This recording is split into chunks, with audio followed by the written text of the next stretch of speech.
Hello everybody, good day. I am Jamel Yamzen Meroy and I am the first reporter for this group. So our topic is all about language teaching and learning strategies for speaking. So we have the lesson objectives here.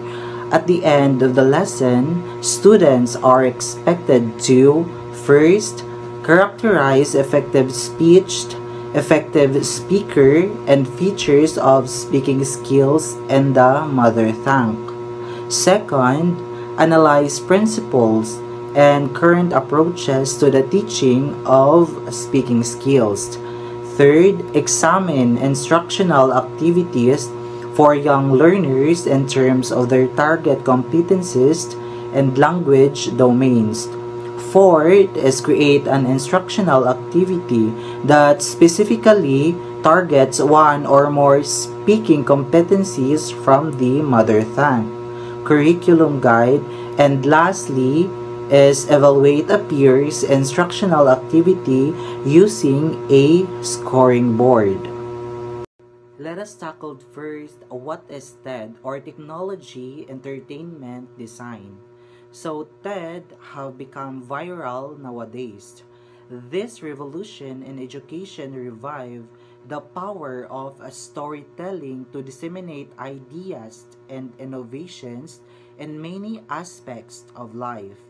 Effective speaking skills and requisite to powerful oral presentation. So TED, or Technology Entertainment Design, it is a non-profit organization that hosts conference and share ideas through short, powerful talks, or commonly atong maila or mas ila nato na ginatawag nato TED Talks. So TED Talks are known for being engaging, informative, and concise, typically lasting 15 to 20 minutes. They features experts, innovators, and thought leaders sharing their ideas and experiences and also their insights. So, TED has also expanded to include various initiatives such as TED Talks, it is through videos. TED Conference, it is events. TED Ed, it is a education resources. And lastly, the TED Fellows, it is the emerging innovators. Speaking is an interactive process of making meaning that includes producing, receiving, and processing informations. It is according to Brown, 1994. Yes, indeed, no, speaking is very interactive process jud for us humans kay through speaking manggod is daghan tag makuha. Like na maka-process tag information na gikan sa ato ang friends or gikan sa atong mga relatives na naay gi-share na ideas or naay gi-produce something na kanang maka-benefits ta. So through speaking is that kanang makupap nato tong information na gihatag sa atoa or gipaabot sa atoa. There are 4 language domains related to speaking. First is the oral language, or the OL. So oral language is a complex system of speaking and listening that allows people to express ideas, knowledge, and feelings using spoken words. So example of this, or the example of oral language, is conversation with a family or your friends. So with that is that, diba, if we are gathering information, syempre na dapat na tay conversation sa matagusa or na tay conversation sa ato ang relatives bana, sa ato ang friends bana. By that is that matawag na to siya oral language. It is because we are spoken to someone or nakigistorya ta sa isa katao. So the second one is the phonological awareness, or the PA.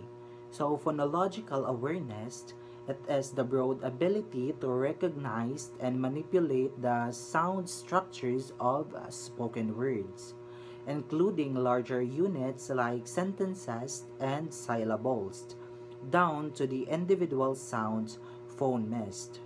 So, the example of this phonological awareness is the recognizing rhymes. Just like, for example, we have the words cat and we have also the words hat. By that, is that ano ni mo na naay kaning sound similarities or naay kaning same rhymes ang pagkalitok sa cat and also ang pagkalitok sa hat. Cat, hat, 'di ba? As you can observe, naa siya rhymes or tunog. And the third one is the vocabulary and concept development. So it is a lifelong process of learning and acquiring new words or vocabulary and the general ideas, notions, or relationship these words represent or the concepts. So the best example of this is that when children learns to identify the concepts of liquids by encountering and hearing words like milk, water, and different contexts. So by that is that maano man jud sa kanang bata if ang water ba and also ang milk is solid ba or liquid. So ma-process na sa ilang utok na ang kaning milk and ang kaning water is liquid ni siya. It is because dili siya gahi. And the fourth one is grammar awareness. So it is the explicit knowledge of the constructed and used in a language, enabling clear communications and effective expressions. So the best example of this is recognizing and correcting the subject-verb agreement errors, such as knowing the dog bark is correct while the dog bark is not, because the singular subject dog requires the singular verb form barks.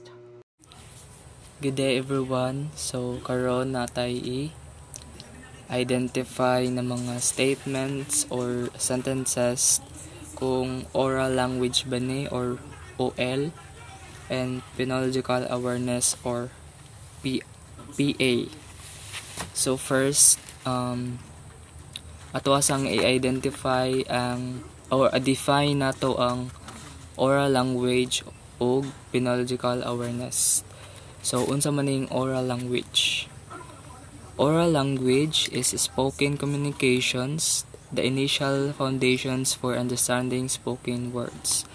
So ang oral language is muna siya ang ginabuhat nato para mo communicate or muna siya ang gitawag nga talking, communication, or speaking. For example, nag-introduce ka sa imong kagalingon. So matawag na siya nga oral language. Next is phonological awareness. Is the ability to identify and manipulate the smaller sounds unit within spoken words like words, syllables, and individual phonemes. So, ang phonological awareness is muna siya ang aware ka sa mga sounds or syllables sa isa ka spoken words. For example, ingani is phonemes or alphabetical phonemes. For example, A sounds B sounds B, D sounds D. So, aware ka sa or naka-skills sa phonological awareness. O sa syllables pod, if nakay phonological awareness skills, kabalo ka mo ihap sa syllable sa isa ka words. For example, banana na siya'y 3 syllables. So nganong importante man nga matuna nato or natay skills sa phonological awareness because A strong understanding of phonological awareness is a key predictions of future reading and spelling success. It helps children connect spoken words to letters and understand how words are built. So if nada kay phonological awareness is kabulo daw ka mubasa, kabulo ka musulat, because pag mubasa man gud ta guys, kay kailangan nato identify ang sounds or kailangan nato consider ang sounds sa each letters. So pag kabulotag sounds or mga syllables sa isa ka words, kabulotang mo basa. For example, sa word nga rat, so ang sound sa R kay r, sound sa A kay ah, sound sa T kay t. Pag imong i-combine siya tanan, ang pagbasa niya or pag pronounce niya is rat. Okay everyone, ang first sentence is use common expressions and polite greetings. So ang answer sa number 1 is OL or oral language, because pag mo express ta and or mo greet lang ta, di ba naggamit ta og speaking or language. So di ba ang definition sa oral language is spoken communications. So ang answer sa number 1 is oral language. Next is number 2, tell whether a given pair of words rhyme. So unsay answer? So ang answer niya is phonological awareness. Because kung mag-rhyme ka og duha ka words, so nag-identify na ka sa sounds or na kay sounds awareness. Then ang phonological awareness is sound awareness man na siya. So ang answer sa number 2 is phonological awareness. For example, imong gi-rhyme ang duha ka word na cat ug hat. So aware ka na ang cat ug hat is ang cat or at na word sa last ending part sa word kay magkapareho sila. So nakay skills or aware ka sa sounds. So number 3 is talk about pictures presented using appropriate local terminologies with ease and confidence. So nag-express gyapon ka or nag-present ka. Nabutang sa number 3 is talk. So kung mo talk ka, mogamit jud ka og language or mga mo communicate ka sa mga audience. So sa number 3 ang answer is oral language, because wa man siya nabutang diri na mag identify og syllables, mag-define og mga sounds.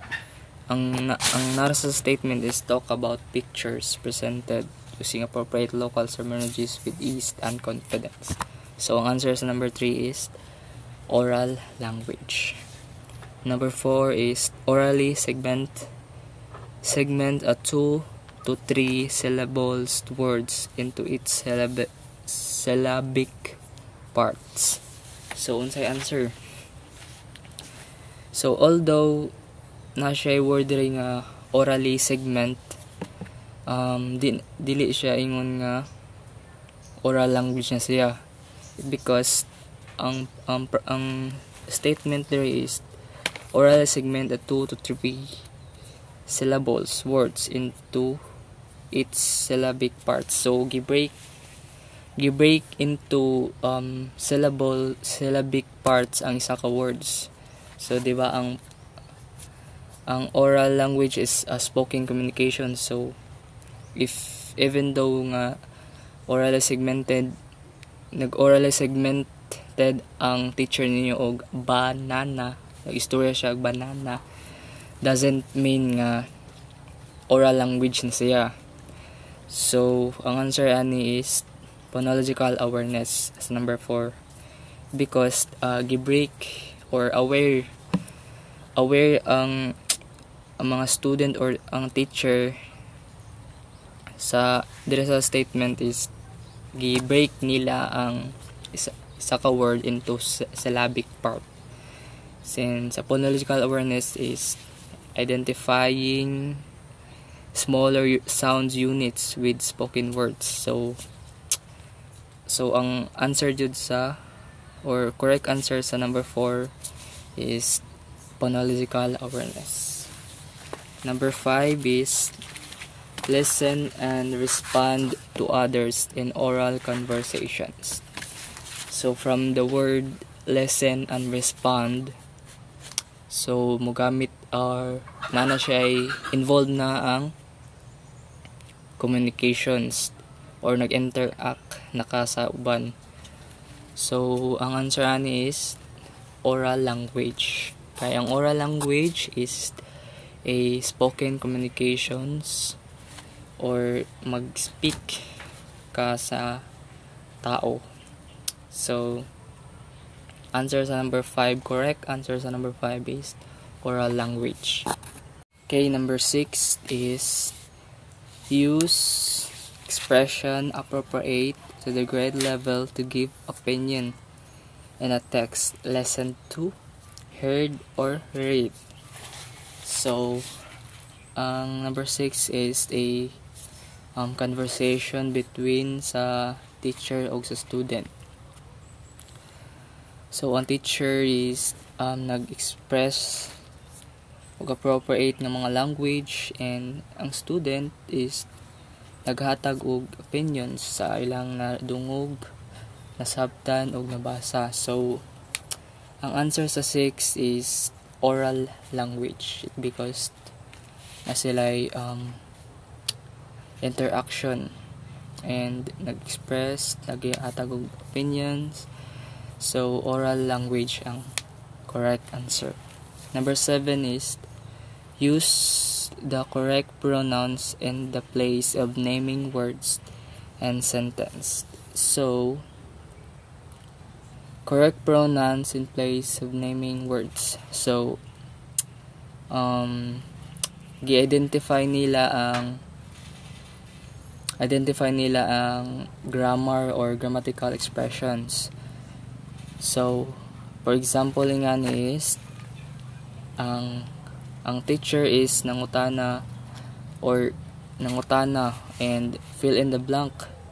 So ang iyang gingon is Anna is my friend, blank is kind. So ang student pod is nag fill in sa blank.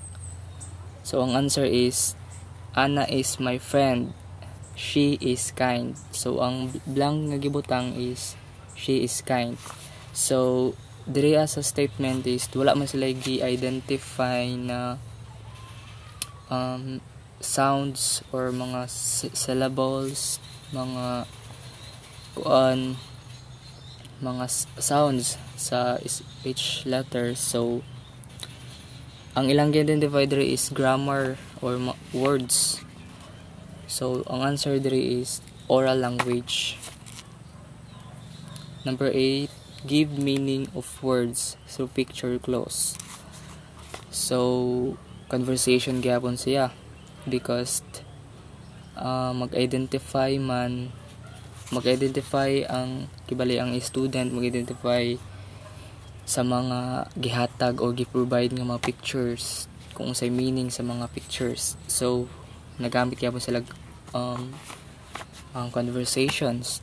So magamit sila language. So nag-talk sila and so ang answer is oral language. Number 9 is identify the tense of the action word in the sentence. So there is a statement is identify the tense. So ang tense is nabilong na siya sa grammatical expressions. So wa man siya ingon nga identify the syllables, so identify the sounds. So wala man sila ingon ana. So ang answer diri sa 9 is oral language. For example is sa identify the tense, the boy ran fast. So the verb is runs and ang tense niya is present tense.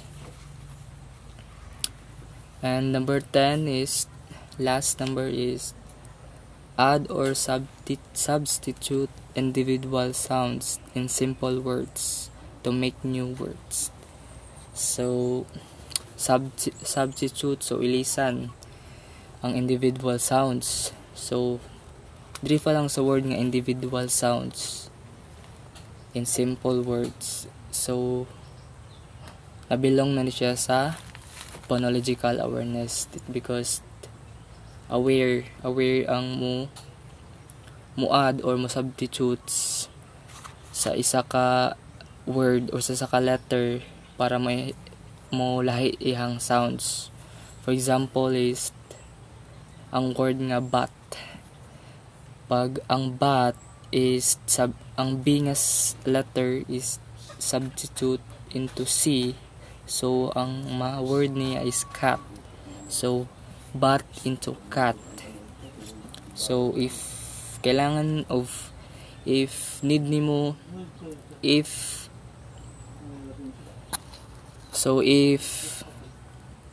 gusto jud ka change ang sounds words, dapat aware ka sa sounds sa mga letters. So sa definition sa phonological awareness is sound awareness man. So ang number 10 is belong yun siya sa phonological awareness. So thank you. Good day everyone, especially to you ma'am. My name is Jihani P. Carrillo and my topic is Hadley's 5 Principles for Proficiency-Oriented Teaching of Speaking Skills. So kini siya nga mga principles is focused on helping students dili lang kay to learn a language but also use it effectively in a real life communication. So first is opportunities for practice in realistic context.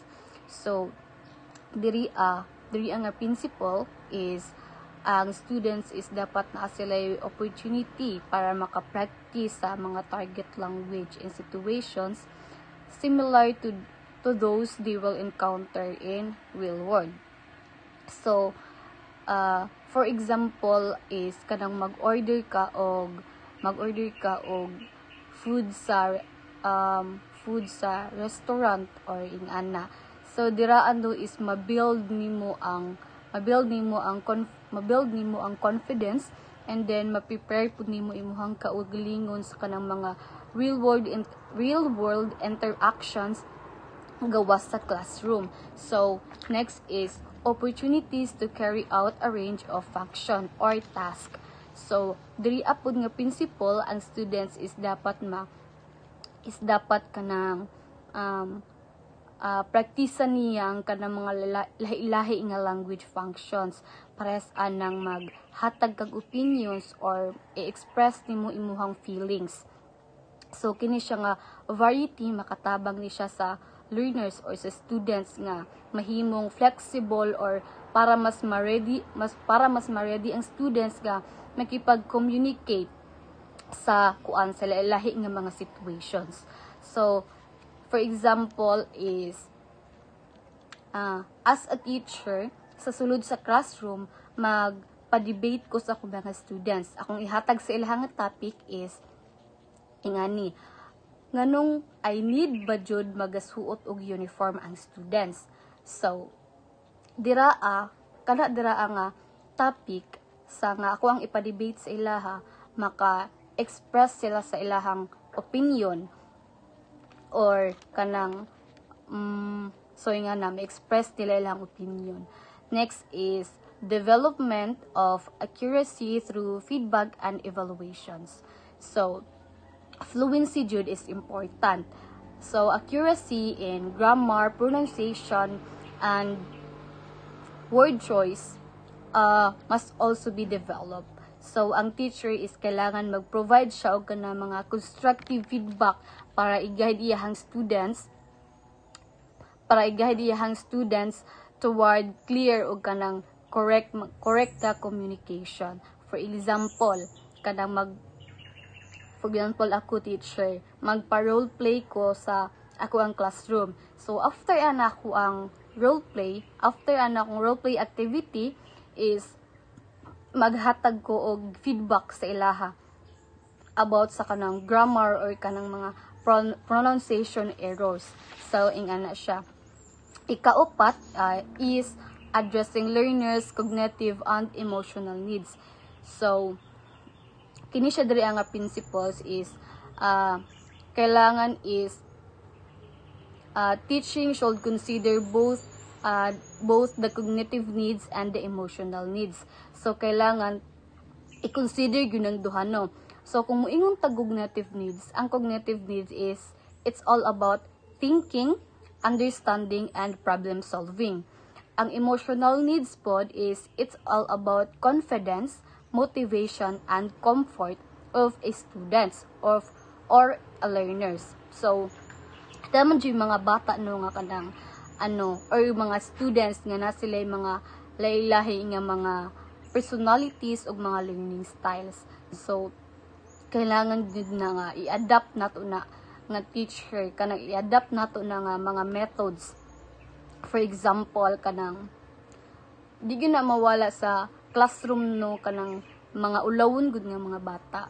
So pagaan naton sila og kanang group activity. So before that, mangutana ta sa ilaha to speak in front of the whole class. So kanang after nato mangutana sa ilaha, so naadra ang emotional needs o cognitive needs. Ang emotional needs dira is og unsa sila mo deliver in front of the class. So di ba ang emotional needs is it's all about confidence. So ang cognitive needs pod na apply siya dira, it's because kanang paghatag nato og kanang activity sa ilaha, syempre maghuna-huna na sila og sabton na nila nga topic or nga activity nga atong gihatag sa ilaha. So last is promoting cultural understanding. So learning language also means learning about the culture of its speakers. So students should develop cultural sensitivity so they can interact respectfully and effectively in a global community. For example is tudluan ako akong mga students og mga common cultural practices para sa anang polite greetings or gestures. We will proceed the number 2 topic, the current approaches to the teaching of speaking.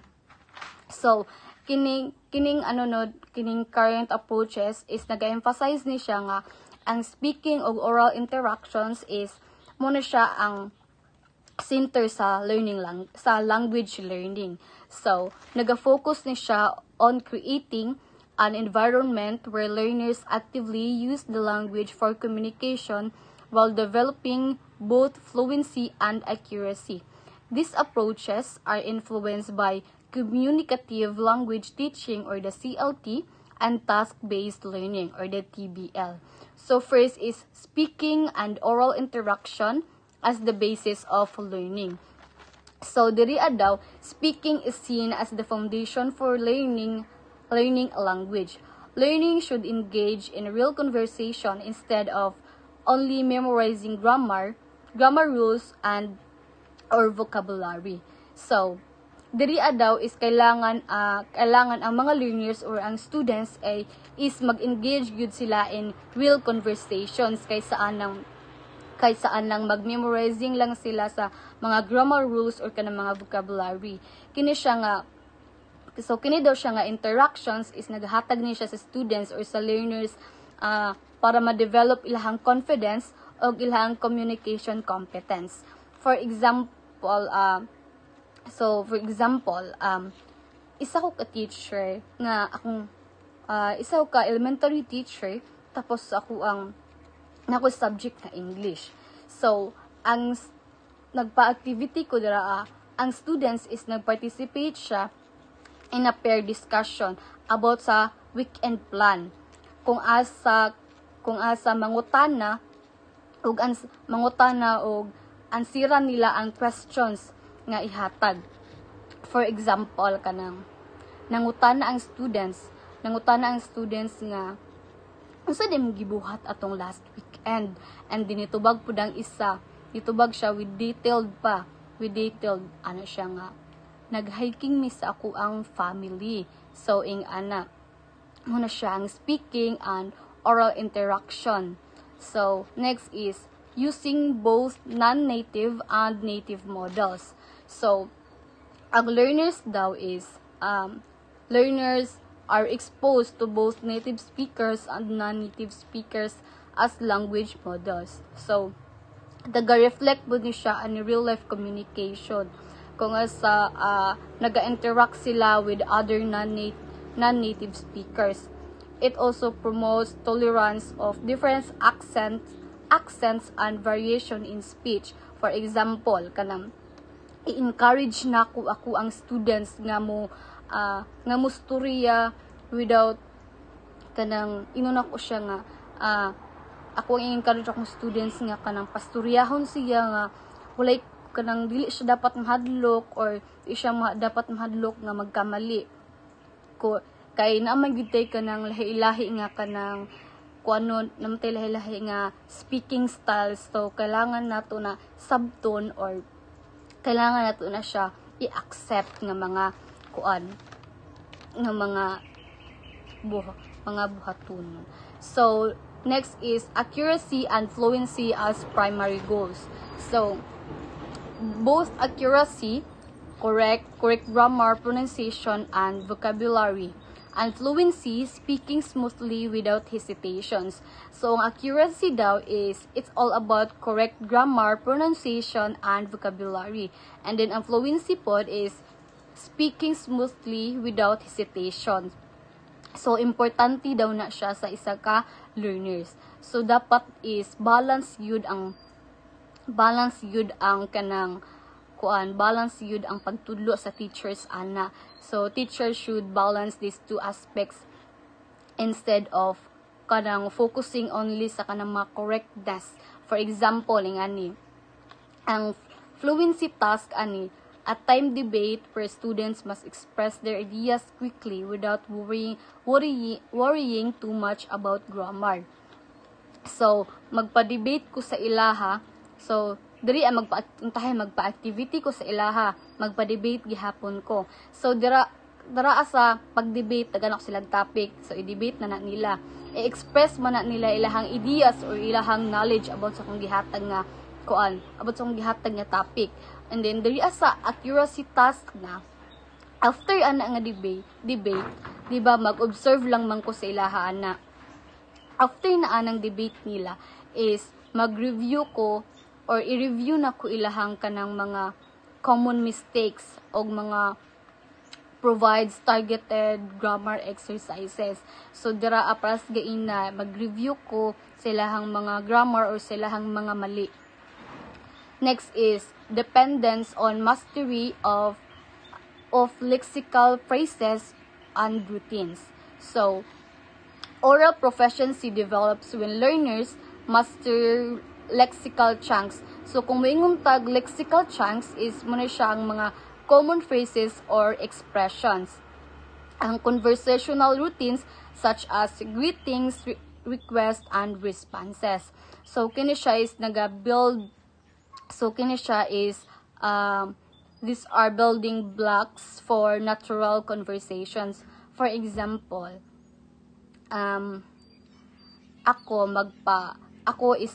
for example, as a teacher, tudloan ako akong students og kanang mga common expressions like paras anang could you please or pwede ko nimo tabangan ani or kining dili kayo na kumasabtan pwede usabon nimo. So ing ana siya dependence on mastery of lexical phrases and routines. So last is the pair and group activity. So, pair and group activity work are essential because they give students more speaking opportunities.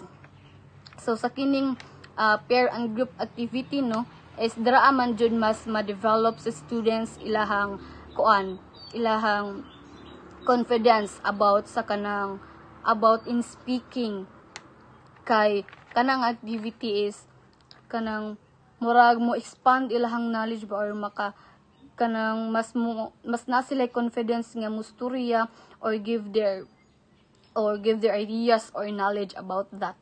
So instead of the teacher talking, most of the time students actively interact and collaborate. So ingana ni siya diri as a pair and group activity nga instead nga ang teacher ang magsigig storya dira sa tubangan, kay pair and group activity man ni siya. So it's more on learner centered gud siya, no. For example is sa pair activity is students review each other about their favorites, hobbies, and present their partners' answers to the class. Dara is, for example, kanang naay duha ka students nga i-interview nila ilahang matag-usan, no. Tahay, nakoy duha ka students, si Ana og si Elza. Si Ana interview niya si Elza. Si Elza pod is interview niya si Ana. And then ilahang topic is kanang about silang mga hobbies o mga ilahang mga favorites. So ingana siya. Dili po sa group activity is small groups, pras anang magpabay group, magkuntahin nagpabay group ko, and then magsabay group is magsabot-sabot na sila og magbuhat sila lesson plan, or magbuhat sila og ganang mga instructional materials. So silahang grupo or silang circle dira, ilahang topic is mag-discuss sila kung ato buhaton, unsa ato ang buhaton, or kanang pila atong magasto ingana. So all in target is language na siya. So mo lang to ako, ma'am. Thank you so much.